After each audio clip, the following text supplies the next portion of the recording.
Bloodshore is a fantastic FMV adventure game that is one of my favourite ones that's come out under the Wales Interactive brand for some time. It's up there on their top tier. And it's because it sets up a really interesting premise of what would happen if, basically, Fortnite was a real-world game show where everyone could kill each other. And this is exactly what Bloodshore is. It's season 13, apparently, of this game show, where 50 contestants get parachuted onto an island, and slowly mines kind of set things off, making the space get smaller and smaller, forcing you into conflict with all of your other 49 contestants. The idea is to kill each other. Tap-outs are available, but it's revealed almost immediately that tap-outs are done away with this year, and you have to kill each other to the death. And so all of the people who you've parachuted in with your initial team, who you think you're going to try and make friends with, you're going to be friends with for a while, but then you're going to have to turn on each other and kill each other if you really want that prize. You play as Nick, this childhood actor, but he's also there from a secret mission behind the scenes because it's been revealed that this game show is heavily rigged because this kind of flagship show is hemorrhaging money left, right and centre and causing lots and lots of social problems as well, which is dived into throughout like advert breaks and interviews with the original show's creator, all of this kind of stuff. And it sets up this almost like Black Mirror vibe where you've got like social panel wars and everyone's like, oh, I can't wait for that person to be killed. And then they're like, oh, is there going to be a romance? Completely forgetting that literally 10 minutes later they're going to all be dead.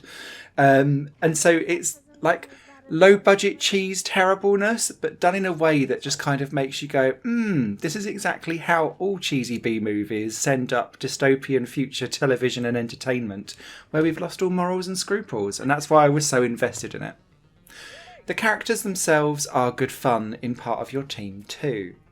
Alongside you for the ride are Tish and Otto, two YouTube like gamer streamers who don't see eye to eye and hate each other and know each other kind of in the real world as well. Ari, who's a pure YouTuber and is the comedic value for the group. Gav is an extreme vlogger. Dev is basically Bear Grylls, but far less convincing. Scarlett is everyone's horrific version of a it girl who's like, subscribe, yeah, all the way through. And then you've got Rhea, who is coming at it from a sports perspective as an MMA fighter. Now, everyone is on the spectrum of being brash and out for competitive win through to taking it relatively simple and thinking of it as a game until the stakes are pulled out that actually you're going to have to kill each other, otherwise you will be killed. And then that kind of makes everyone either bond together, at least initially as a group, or spread out in different ways. And your decisions kind of decide who you'll meet along the way, who could kill you, who you could kill, and what the consequences of all of this is.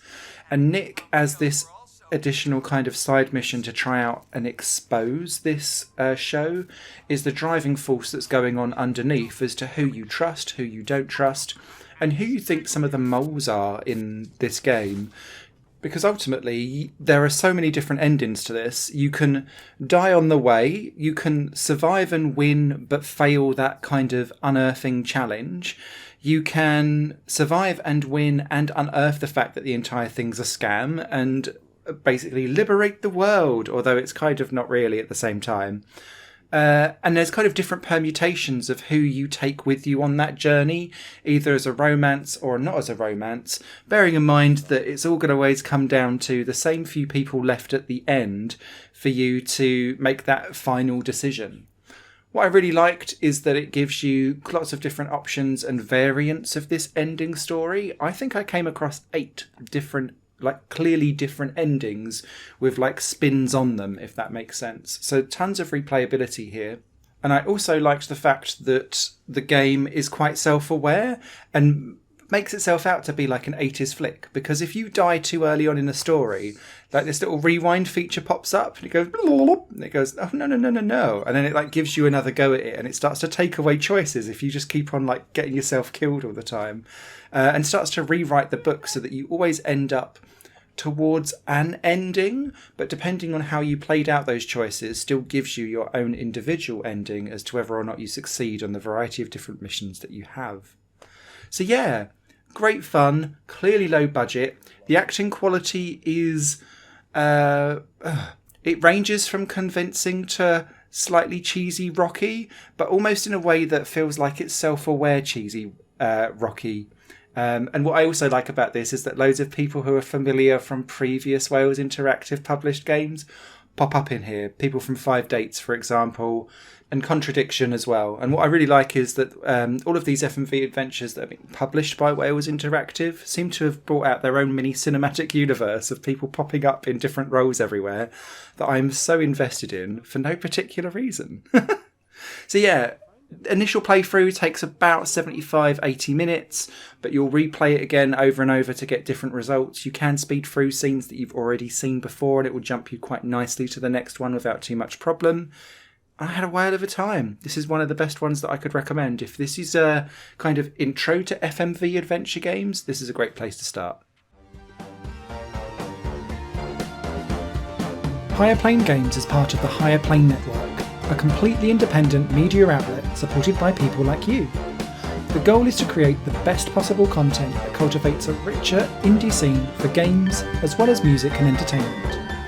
To find out more and to get involved, visit patreon.com/Higher Network. Your support makes all the difference, and in return you'll gain access to bonus content and downloads. Thank you for watching.